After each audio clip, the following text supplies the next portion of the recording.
Hey, being at work listeners.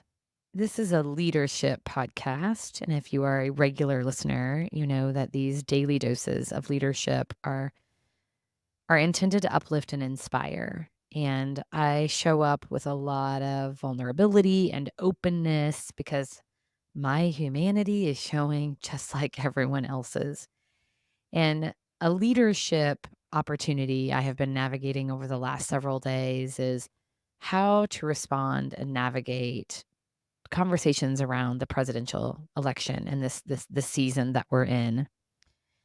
And such a historic event a couple of weeks ago on Sunday, July 21st. I was doing my Sunday food prep as I always do, getting ready for a new week, when I got a text from a friend saying that Joe Biden was backing out of the presidential race. And then a few minutes later, he endorsed Vice President Kamala Harris. And it feels like everyone went wild. I spent the entire afternoon listening to the news, researching, learning about her, because my initial reaction was, oh gosh, is she known enough to be elected as president? I've been open about the challenges I have with former President Donald Trump and just his views, the way he talks, the way he thinks about things. Gosh, the way he talks about people is just very inconsistent with my values, and so I'm not a fan. And upon reading about, researching, learning, going back and looking at the work that Vice President Harris has done, I have gotten increasingly excited about her candidacy, and I've donated to her cause. I think more than I've ever donated to any presidential candidate. But really what I want to talk about today is Joe Biden's leadership. It's something that I've really been struck by, because here's a guy that on June 27th had a disastrous debate performance.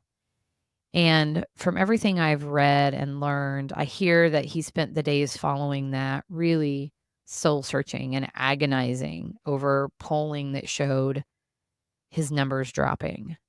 And then fellow Democrats began to pull him aside and encourage him to step down. And he initially was very grounded in his running.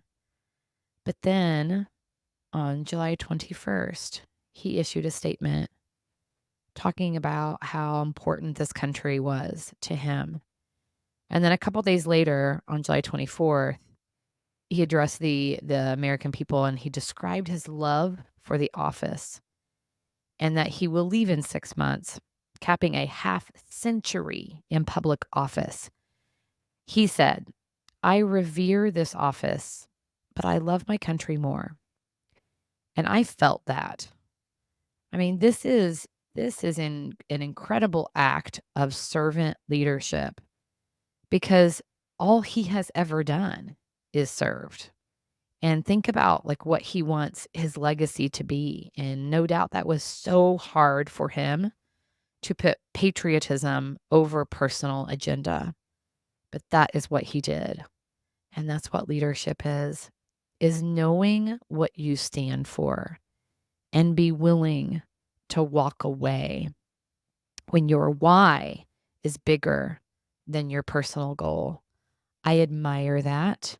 I lift that up. I highlight that. And I strive to be that kind of leader that knows when it's time to pass the baton and let someone else step up. What a great way to take care of yourself and ultimately each other.